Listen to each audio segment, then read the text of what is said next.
Un submarino que hundió un tren. Lo leíste bien. No un buque de guerra, no un portaaviones, sino un tren japonés, volando por los aires en territorio enemigo, mientras 8 marineros estadounidenses remaban desesperadamente hacia su nave en plena oscuridad. Parece el argumento de una película de Hollywood, pero esto ocurrió de verdad, en las costas de Japón, semanas antes de que la bomba atómica cayera sobre Hiroshima. Podrías pensar que los submarinos se limitaban a acechar bajo el agua, esperando pacientemente a que algún convoy enemigo cruzara su camino. Podrías asumir que la guerra submarina consistía en torpedos, silencio y profundidad. Podrías creer que conoces toda la historia de cómo terminó la Segunda Guerra Mundial. Olvídalo, porque lo que vas a descubrir en los próximos minutos cambiará por completo tu percepción de aquellos últimos días de la guerra en el Pacífico. Esta es la historia del USS Barb, el submarino más temerario de la Armada estadounidense, y de su comandante, un hombre al que llamaban Flunkey el Afortunado. Aunque de suerte tenía poco. Lo suyo era pura audacia, cálculo frío y una capacidad para desafiar a la muerte que rayaba en lo sobrenatural. Y su última patrulla de guerra no solo hizo historia naval, demostró algo que los altos mandos estadounidenses necesitaban saber: que Japón estaba indefenso, que sus costas podían ser atacadas con impunidad, y que la única forma de terminar la guerra era con algo absolutamente devastador. Si te apasionan las historias navales que la mayoría desconoce, suscríbete al canal y activa la campana de notificaciones. Lo que viene a continuación merece que te quedes hasta el final. El USS Barb fue botado el 2 de abril de 1942 en los astilleros de Electric Boat Company, en Groton, Connecticut.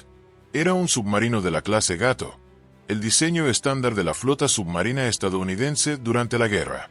Con casi 95 metros de eslora y un desplazamiento de 1.526 toneladas en superficie, el Barb estaba propulsado por 4 motores Diesel General Motors que alimentaban generadores eléctricos, más 2 bancos de 126 baterías que daban energía a 4 motores eléctricos de alta velocidad conectados a un par de hélices. Podía alcanzar los 20 nudos en superficie y casi 9 sumergido, con una profundidad operativa de hasta 90 metros. En términos de armamento, el Barb llevaba 10 tubos lanzatorpedos, 6 a proa y 4 a popa, con capacidad para 24 torpedos Mark 14. También disponía de un cañón de cubierta de 4 pulgadas y varias ametralladoras antiaéreas.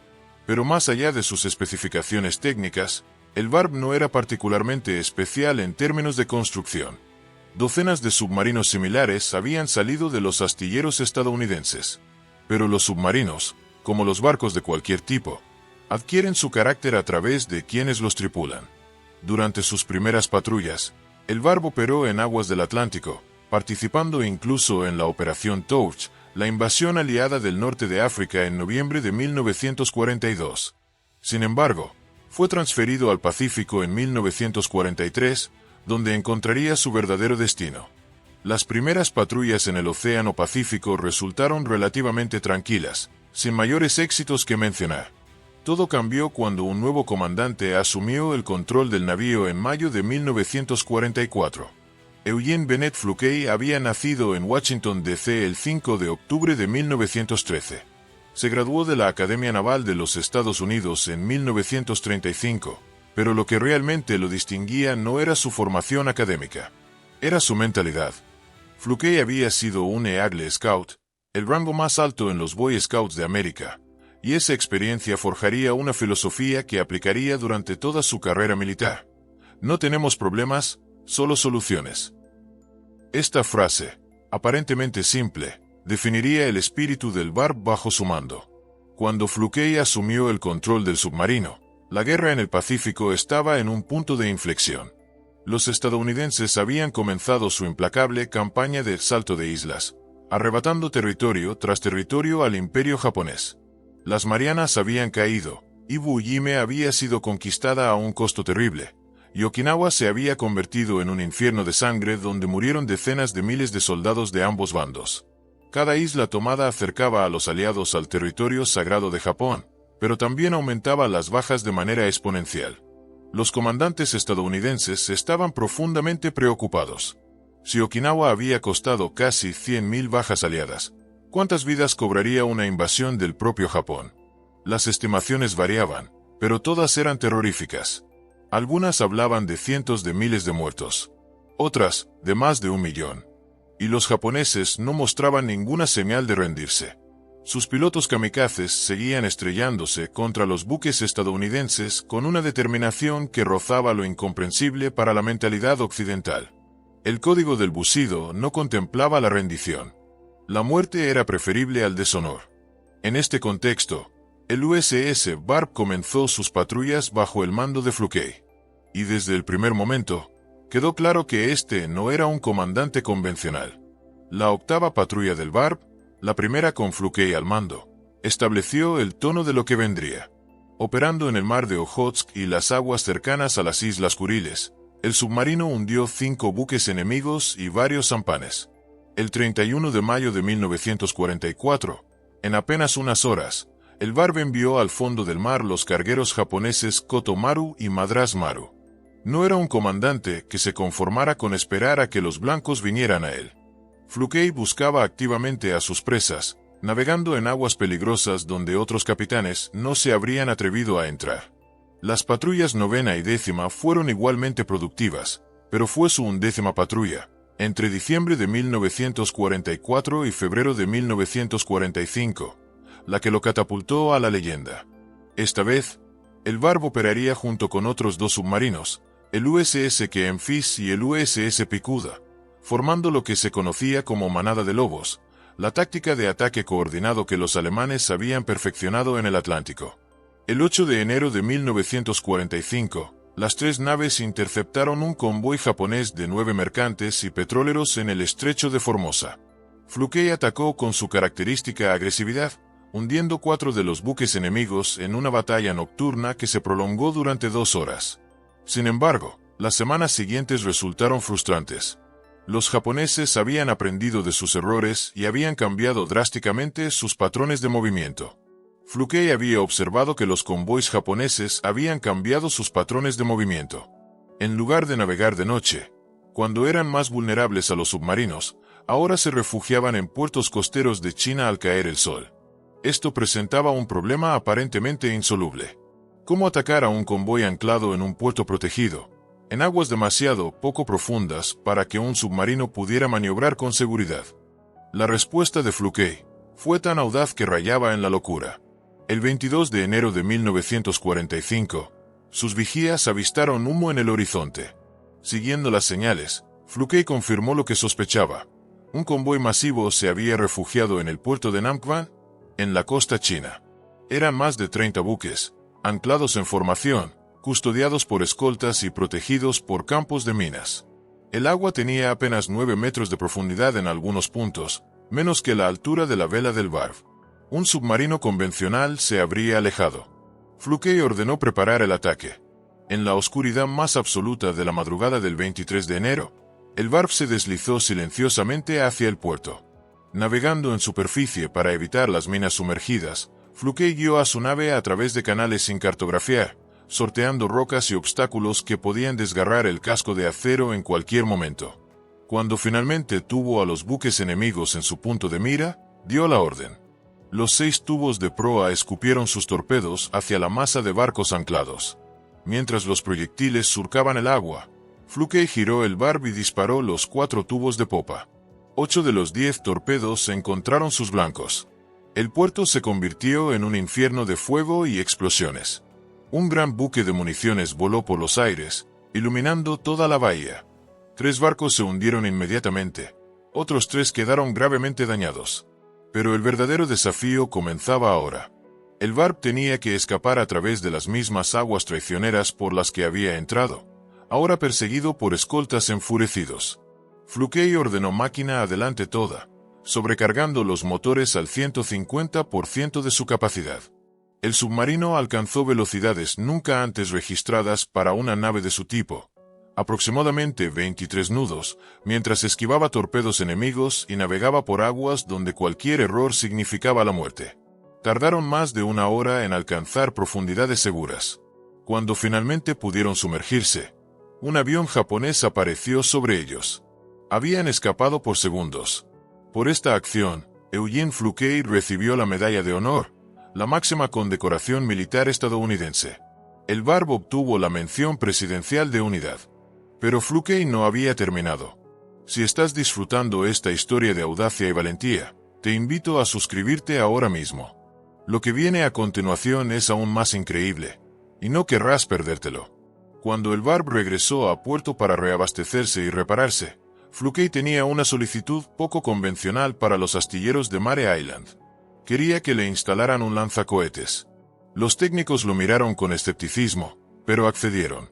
Se trataba de un lanzador Mark 51, capaz de disparar 12 cohetes de 127 milímetros en apenas 5 segundos. Ningún submarino había llevado jamás un arma semejante. El VARB sería el primero. La 12ª y última patrulla de guerra del VARB comenzó el 8 de junio de 1945. Su zona de operaciones serían las costas del propio Japón, en particular la isla de Hokkaido y la isla de Sajalín, entonces territorio japonés conocido como Karafuto. Para entonces, la situación del imperio era desesperada. Su flota había sido aniquilada, su fuerza aérea existía más en el papel que en la realidad, y sus ciudades ardían bajo los bombardeos incendiarios de los B-29. El mar de Ojotsk, donde operaría el VARB, era un entorno particularmente hostil. Las aguas estaban llenas de campos de minas japoneses, patrullas costeras y el siempre presente peligro de la aviación enemiga. Pero Fluke veía lo que otros no veían: oportunidad. Las defensas costeras japonesas eran sorprendentemente débiles. Después de años de guerra, el imperio había concentrado casi todos sus recursos en prepararse para la invasión terrestre que sabían que vendría.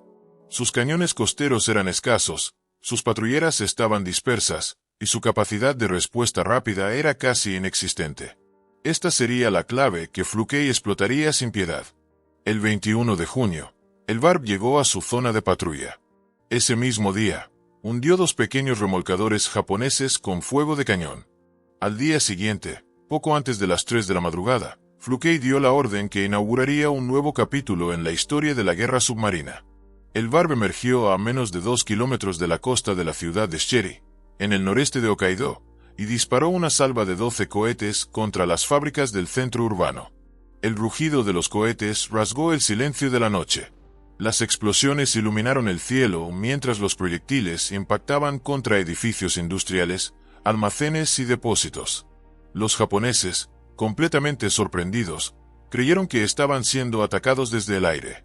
Las sirenas antiaéreas comenzaron a sonar demasiado tarde. Nadie imaginó que un submarino pudiera bombardear su territorio de esa manera. El VARB desapareció en la oscuridad antes de que nadie pudiera reaccionar. Era la primera vez en la historia que un submarino empleaba cohetes contra instalaciones terrestres. Y Fluke apenas estaba calentando. Durante las siguientes semanas, el VARB se convirtió en una pesadilla para los defensores japoneses. El 3 de julio, atacó la base aérea de Shikuka con una nueva salva de cohetes, causando explosiones en una concentración de edificios militares. El mismo día, hundió lo que probablemente era un carguero militar, aunque la Marina estadounidense nunca le dio crédito oficial por esta acción. El 5 y el 10 de julio, envió al fondo del mar 2 buques de carga más. El 18 de julio, hundió un navío de defensa costera de 940 toneladas. Pero Fluke no se limitaba a los torpedos. Destruyó instalaciones radar en la isla de Kaijo, bombardeó conserveras en Chiri, atacó astilleros de pequeñas embarcaciones en Shibetoro, donde destrozó un aserradero y 35 sampanes en construcción. Incluso embistió y hundió un pesquero que se negaba a morir después de ser incendiado por disparos de cañón. En cada acción, el VARB demostraba algo fundamental: podía operar con total impunidad en aguas que Japón consideraba seguras. Lo más revelador era la ausencia de respuesta japonesa. Los aviones que deberían haber cazado al submarino permanecían en tierra, guardando su precioso combustible para una batalla decisiva que nunca llegaría. Los buques de guerra que deberían haber patrullado las costas estaban hundidos o inmovilizados. Las baterías costeras que deberían haber protegido las ciudades sencillamente no existían. Y lo hizo con una impunidad que dejaba en evidencia la total incapacidad de Japón para defender sus propias costas. Esto último era crucial. Los planificadores militares estadounidenses estaban debatiendo cómo poner fin a la guerra. La Operación Downfall, El plan para invadir el territorio japonés contemplaba dos fases. La Operación Olympic, programada para noviembre de 1945, buscaría conquistar la isla de Kyushu. La Operación Coronet, prevista para la primavera del año siguiente, sería el asalto final a las llanuras de Kanto y Tokio. Las estimaciones de bajas eran horrorosas. Se hablaba de millones de muertos, sumando combatientes de ambos bandos y civiles japoneses. Pero había otra opción. Una opción que dependía de demostrar que Japón ya no podía defenderse, que sus costas estaban abiertas al ataque, que su resistencia solo prolongaría el sufrimiento sin cambiar el resultado final. Y aquí es donde las acciones del BARB y otros submarinos adquieren un significado estratégico que trasciende el simple recuento de tonelaje hundido. Cada cohete disparado por el BARB, cada pueblo costero bombardeado, cada tren observado circulando impunemente cerca de la costa, enviaba un mensaje claro a Washington: Japón está indefenso. Y si está indefenso ante un solo submarino, ¿qué podría hacer ante el poder de una nueva arma? ¿Un arma de destrucción inimaginable? Pero la hazaña más extraordinaria del BARB aún estaba por llegar. A mediados de julio, mientras patrullaba las costas de Sajalín, Fluke observó algo que capturó su atención. Una línea de ferrocarril que corría paralela a la costa. Los trenes transportaban suministros militares hacia el sur, materiales que eventualmente serían cargados en barcos con destino a las islas principales de Japón. Fluke los observó durante 3 días, anotando horarios, frecuencias y cargas. La idea que germinó en su mente era absolutamente descabellada. Si no podía hundir esos trenes con torpedos, los destruiría de otra manera. Enviaría hombres a tierra para volar las vías. El problema era cómo detonar las cargas en el momento preciso, cuando el tren pasara sobre ellas, sin arriesgar la vida del equipo de sabotaje. Durante horas, la tripulación del BARB debatió soluciones. Finalmente, un joven marinero llamado Billy Hatfield tuvo la respuesta. De niño, solía colocar nueces en las vías del tren cerca de su casa y dejar que el peso del tren las aplastara. El mismo principio podía funcionar con explosivos. Una carga de 55 libras conectada a un interruptor de presión detonaría automáticamente cuando el tren pasara por encima.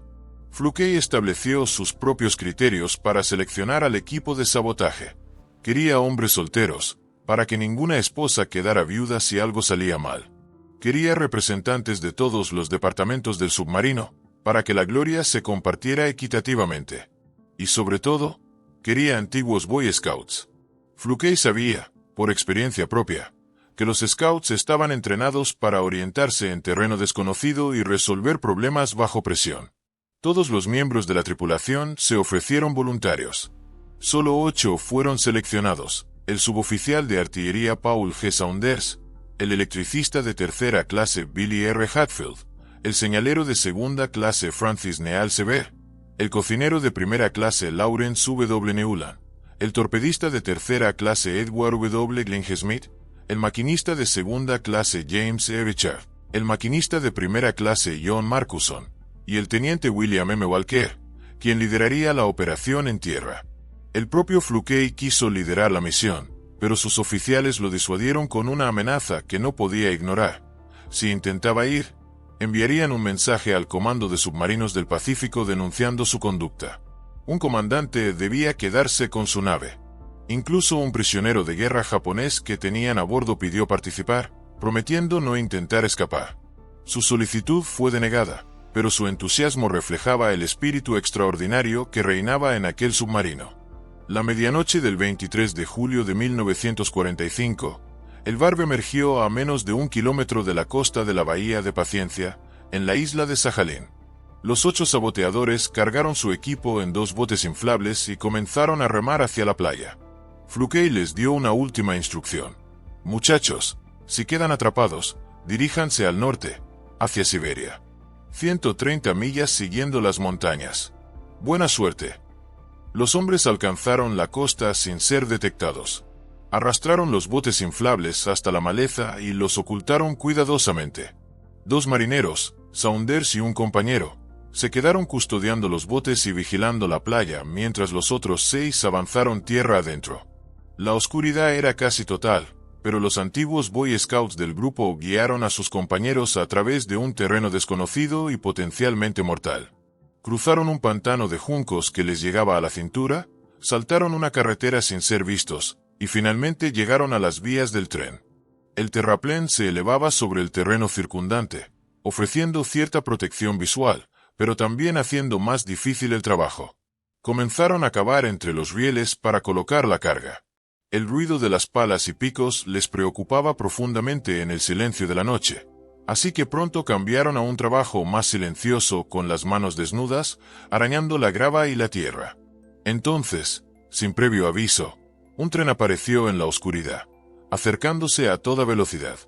Las luces de la locomotora brillaron a lo lejos, creciendo rápidamente. Los saboteadores se arrojaron a la maleza al pie del terraplén, conteniendo la respiración, con el corazón desbocado, mientras los vagones pasaban a pocos metros de distancia con un estruendo ensordecedor. El tren siguió su camino sin detectarlos. Cuando el último vagón desapareció en la noche, volvieron a las vías, trabajando ahora con renovada urgencia. Mientras conectaban los cables al detonador de presión improvisado, descubrieron a un centinela japonés dormido en una torre de vigilancia cercana. Decidieron dejarlo en paz. Cualquier ruido podía alertar a toda la zona. Finalmente, la carga quedó instalada. Los 6 hombres corrieron hacia la playa, se reunieron con sus compañeros y comenzaron a remar frenéticamente hacia el bar. Estaban a mitad de camino cuando Fluke, observando desde el puente del submarino, vio las luces de otro tren aproximándose. Agarró el megáfono y gritó hacia la oscuridad. Remen como si el diablo los persiguiera. A la 1:47 de la madrugada, el tren alcanzó la carga. La explosión fue espectacular. La locomotora saltó por los aires. Fragmentos de metal incandescente volaron hasta 60 metros de altura. Los vagones se amontonaron unos contra otros como acordeones, estallando en llamas. 16 vagones destruidos en un instante. Minutos después, los saboteadores trepaban por el costado del bar, siendo recibidos como héroes por sus compañeros. Fluke ordenó que todo el personal no esencial subiera a cubierta para contemplar el espectáculo. La columna de humo y fuego que se elevaba desde la costa enemiga. El USS Barb se había convertido en el único submarino de la historia en hundir un tren. La propaganda japonesa, confundida y desorientada, atribuyó el ataque a aviones estadounidenses. No podían concebir que marineros enemigos hubieran pisado el suelo sagrado del territorio japonés. Pero habían estado allí. Era la única operación de combate terrestre estadounidense en las islas principales de Japón durante toda la Segunda Guerra Mundial. El Barb continuó sus operaciones durante unos días más, realizando bombardeos adicionales con cohetes y cañones contra instalaciones costeras. El 2 de agosto de 1945, la 12ª patrulla concluyó cuando el submarino llegó a Midway. 4 días después, el bombardero B-29 Enola Gay despegó de Tinian llevando la primera bomba atómica jamás utilizada en combate. La conexión entre las hazañas del Barb y la decisión de usar la bomba atómica es más profunda de lo que podría parecer. Los ataques del Barb y otros submarinos contra las costas japonesas demostraron sin lugar a dudas que el imperio había perdido la capacidad de defender su territorio. Sus defensas costeras eran prácticamente inexistentes. Sus fuerzas aéreas estaban guardando sus últimos aviones para un enfrentamiento final que nunca llegaría. Sus buques de guerra yacían en el fondo del océano o permanecían inmóviles en puertos, sin combustible para moverse. Esta evidencia de colapso militar total influyó en el cálculo de los líderes estadounidenses. Un Japón incapaz de repeler un submarino solitario tampoco podría resistir indefinidamente una invasión terrestre, pero esa invasión costaría un precio terrible en vidas humanas. La bomba atómica ofrecía una alternativa, una demostración de poder tan abrumadora que incluso los más fanáticos defensores de la guerra tendrían que aceptar la derrota. El 6 de agosto, Hiroshima fue borrada del mapa. 100.000 personas murieron en un instante. 3 días después, Nagasaki sufrió el mismo destino. El 9 de agosto, la Unión Soviética declaró la guerra a Japón e invadió Manchuria.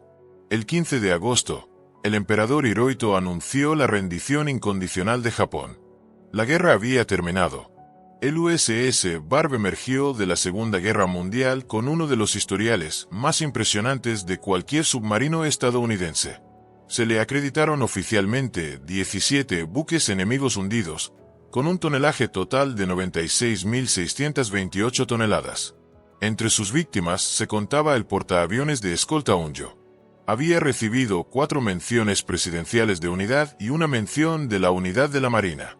Su tripulación acumuló 6 cruces de la Marina, 23 estrellas de plata, 23 estrellas de bronce y una medalla de honor.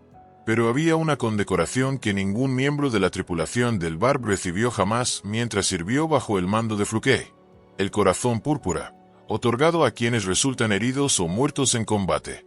A pesar de las increíbles hazañas realizadas, de los riesgos asumidos, de las operaciones que rayaban en lo suicida, Eugene Fluke trajo de vuelta a todos y cada uno de sus hombres, sanos y salvos.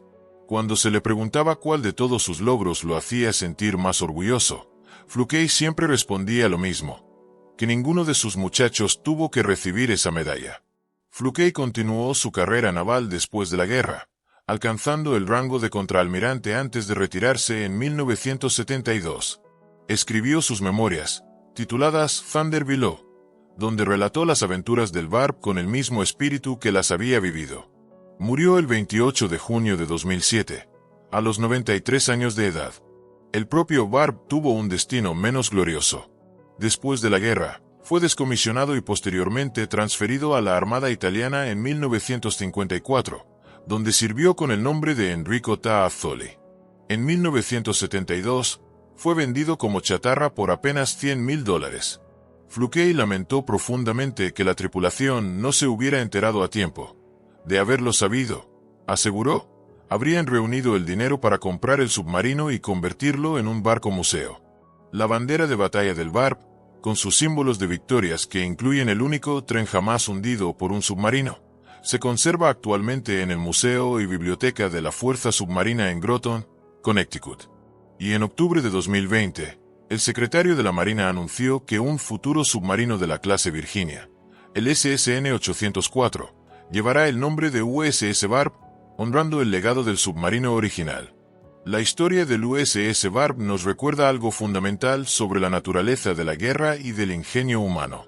En las circunstancias más desesperadas, cuando las reglas convencionales no ofrecen soluciones, emergen individuos capaces de reescribir esas reglas. Eugene Fluke no aceptaba que algo fuera imposible. Cuando le decían que un submarino no podía atacar un puerto protegido, lo atacó. Cuando le decían que un submarino no podía lanzar cohetes, instaló un lanzacohetes. Cuando le decían que un submarino no podía destruir un tren, envió hombres a la costa para volarlo. Esa mentalidad, esa negativa a aceptar las limitaciones impuestas, definió no solo al Barb, sino a toda una generación de combatientes que forjaron la victoria aliada en la Segunda Guerra Mundial. Y cuando los planificadores en Washington necesitaron evidencia de que Japón había perdido su capacidad de defensa, de que una invasión terrestre era viable pero innecesariamente costosa, de que existían alternativas para poner fin al conflicto, hombres como Fluke y naves como el Barb proporcionaron esa evidencia de la manera más dramática posible. El submarino que hundió un tren no cambió el curso de la historia por sí solo, pero fue parte de una cadena de acontecimientos, de pruebas y demostraciones, que llevó a los líderes estadounidenses a la conclusión de que la bomba atómica era la forma más rápida, paradójicamente, menos sangrienta de terminar la guerra. Es una ironía terrible que la destrucción de 2 ciudades pudiera considerarse la opción menos sangrienta, pero tal era la naturaleza del conflicto que el mundo enfrentaba en agosto de 1945. El Barb, el fantasma galopante de la costa de China, como llegó a ser conocido, permanece como símbolo de lo que puede lograrse cuando la creatividad, el coraje y la determinación se combinan bajo el mando de un líder excepcional. Sus hazañas siguen inspirando a nuevas generaciones de submarinistas, recordándoles que los límites existen para ser desafiados y que los problemas, como decía Fluke, son solo soluciones esperando ser descubiertas. La próxima vez que pienses en los submarinos de la Segunda Guerra Mundial, recuerda al Barb. Recuerda a los 8 marineros que remaron hacia la costa enemiga con una carga de explosivos improvisados. Recuerda los cohetes que iluminaron las noches de Hokkaido. Recuerda el convoy de Namquan destruido por un comandante que se negó a aceptar que su objetivo era inalcanzable. Recuerda que la historia se escribe no solo con grandes batallas y decisiones de alto nivel, sino también con actos de audacia individual que, en conjunto, alteran el destino de naciones. Suscríbete si te gustó el vídeo y déjame en los comentarios qué otras historias de submarinos te gustaría conocer. En los océanos de la Segunda Guerra Mundial hay innumerables relatos de heroísmo y sacrificio que merecen ser recordados. El VAR fue extraordinario, pero no estuvo solo. Cada submarino que patrulló aquellas aguas hostiles tiene una historia que contar, y cada una de esas historias merece ser escuchada.